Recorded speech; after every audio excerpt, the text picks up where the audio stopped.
नमस्कार दोस्तों। समय बहुमूल्य है, इसलिए कम समय में अधिक जानकारी देने वाले आपके अपने ज्ञानवर्धक YouTube channel tour with knowledge में मैं सुभाष सिंह आपका स्वागत करता हूं। आइए आज इस वीडियो में हम जानेंगे चाणक्य नीति अध्याय 13 के बारे में। इस अध्याय में चाणक्य ने उद्देश्य रहित जीवन, दुख के कारण और कर्म फल के बारे में अपने विचार व्यक्त किए हैं। दोस्तों, यदि वीडियो अच्छा लगे तो इसे लाइक एवं चैनल को सब्सक्राइब अवश्य करिएगा, जिससे कि इसी तरह की ज्ञानवर्धक जानकारियां आपको समय समय पर मिलती रहे। चाणक्य कहते हैं कि जिस मनुष्य के जीवन में कोई उद्देश्य न हो, ऐसे मनुष्य को न घर में शांति मिलती है और न ही बाहर। उसका जीवन बोझ के समान होता है। जिस जीवन का लाभ न समाज को मिले न परिवार को मिले, ऐसा जीवन व्यर्थ है। चाणक्य के प्रत्येक सूत्र में हमें कोई ना कोई शिक्षा अवश्य मिलती है और इस सूत्र से हमें शिक्षा मिलती है कि जीवन में उद्देश्य का होना आवश्यक है। उद्देश्य रहित दुख, पाप और शारीरिक कष्ट युक्त दीर्घायु होने से अच्छा है धर्म, सत्कर्म, परोपकार, कल्याण करने वाला अल्प आयु होना। अच्छे कर्म करने वालों को मरने के बाद भी समाज में याद किया जाता है एवं अपनी यादों में जिंदा रखा जाता है। इस सूत्र से हमें शिक्षा मिलती है कि जीवन लंबा नहीं, सुखद होना चाहिए। चाणक्य कहते हैं कि जिस राज्य का राजा जैसा होता है, उस राज्य की प्रजा भी वैसी होती है। यदि राजा अन्यायी, दुराचारी है तो प्रजा भी वैसी ही होगी। इसलिए कहा गया है, यथा राजा तथा प्रजा। ऐसे राजा का अंत अति शीघ्र हो जाता है। इस सूत्र से हमें शिक्षा मिलती है कि जैसा मुखिया होता है, वैसे ही सदस्य होते हैं। अधर्मी, दुराचारी, पापी व्यक्ति सदैव पाप करता है और बुरे कर्मों को बढ़ावा देता है। उसका जीवन समाज के लिए हानिकारक होता है। ऐसे व्यक्ति जीवित होते हुए भी मृत के समान हैं। इसके विपरीत अच्छे काम करने वाले को यश, कीर्ति मृत्यु के बाद भी उसे जीवित रखती है। इस सूत्र से हमें शिक्षा मिलती है कि अच्छे कर्म करने वालों को मरने के बाद भी याद किया जाता है। धार्मिक ग्रंथों में धर्म, अर्थ, काम और मोक्ष ये चार पुरुषार्थ बताए गए हैं। मनुष्य को अपने जीवन में कम से कम एक पुरुषार्थ अवश्य करना चाहिए, जिससे जीवन सुखमय रहे। इस सूत्र से हमें शिक्षा मिलती है कि मनुष्य में कोई न कोई चारित्रिक गुण अवश्य होने चाहिए। यदि आप जीवन में सुख चाहते हैं तो अपनी इच्छाओं का त्याग कर दें, सब कुछ ईश्वर पर छोड़ दें, क्योंकि आप चाह के भी कुछ नहीं कर सकते।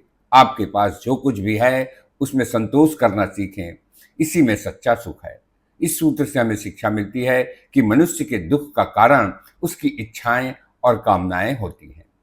चाणक्य कहते हैं कि भगवान मनुष्य को मानव जीवन पुनर्जन्म के चक्र से मुक्त होकर मोक्ष प्राप्त करने के लिए देते हैं, किंतु मनुष्य का मन मोक्ष के मार्ग की सबसे बड़ी बाधा है।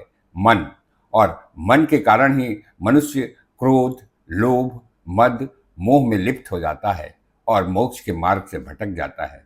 इस सूत्र से हमें शिक्षा मिलती है कि मोक्ष प्राप्ति के लिए सर्वप्रथम मन को वश में करना चाहिए। मनुष्य में अनेक कामनाएं करता है, उसमें कुछ पूर्ण होती हैं, कुछ नहीं। इच्छाओं का पूर्ण होना मनुष्य के कर्म और भाग्य पर निर्भर करता है। मनुष्य जैसा कर्म करता है, उसका भाग्य वैसा फल देता है। इसलिए अच्छे फल के लिए अच्छे कर्म करना चाहिए। इस सूत्र से हमें शिक्षा मिलती है कि मनुष्य जैसा कर्म करेगा वैसा फल पाएगा।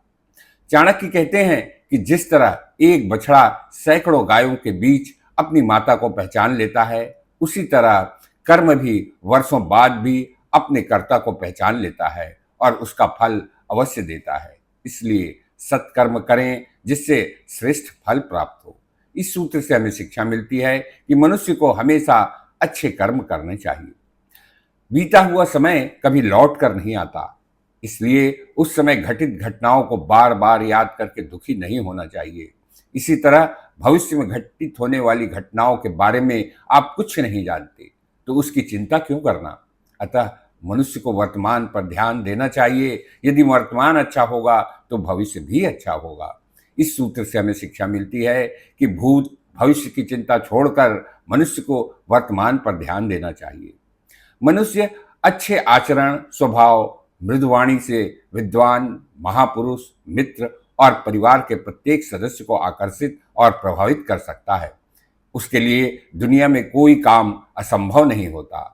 इस सूत्र से हमें शिक्षा मिलती है कि अच्छा आचरण, स्वभाव एवं मृदुवाणी सफलता की कुंजी है। सज्जन और अहंकारी पुरुष में मुख्य अंतर यही है कि सज्जन पुरुष धन के लिए पाप कर्म नहीं करता और धन आ जाए तो विनम्र हो जाता है। उसका व्यवहार स्वभाव नहीं बदलता। इस सूत्र से हमें शिक्षा मिलती है कि सज्जन पुरुष सामर्थ्यवान होने के बाद भी विनम्र होता है। चाणक्य दुष्ट एवं मूर्ख व्यक्तियों के बारे में बताते हैं कि दूसरों की उन्नति से ईर्ष्या करना, दूसरों को नीचा दिखाने का प्रयास करना, स्वयं को बड़ा एवं दूसरों को छोटा बताना, ताना मारना, स्वयं को बुद्धिमान एवं दूसरों को मूर्ख समझना दुष्टों की मुख्य विशेषता है। इस सूत्र से हमें शिक्षा मिलती है कि मूर्खों की बातों को महत्व नहीं देना चाहिए। चाणक्य कहते हैं कि मनुष्य के सभी दुखों का कारण है मोह, ममता, लगाव। जिसमें ये भाव जितना अधिक होगा वह उतना अधिक दुखी होगा, जिसमें ये भाव जितना कम होगा वह उतना सुखी होगा। इस सूत्र से हमें शिक्षा मिलती है कि मोह, ममता, लगाव का सीमित होना ही अच्छा है। चाणक्य कहते हैं कि जो भाग्य भरोसे रहते हैं वो अपने जीवन को अस्थिर और नष्ट करते हैं, क्योंकि भाग्य को बदला नहीं जा सकता, किंतु मनुष्य अपने पुरुषार्थ से दुर्भाग्य के प्रभाव को कम अवश्य कर सकता है। इस सूत्र से हमें शिक्षा मिलती है कि विपरीत परिस्थितियों में भी संघर्ष से पीछे नहीं हटना चाहिए।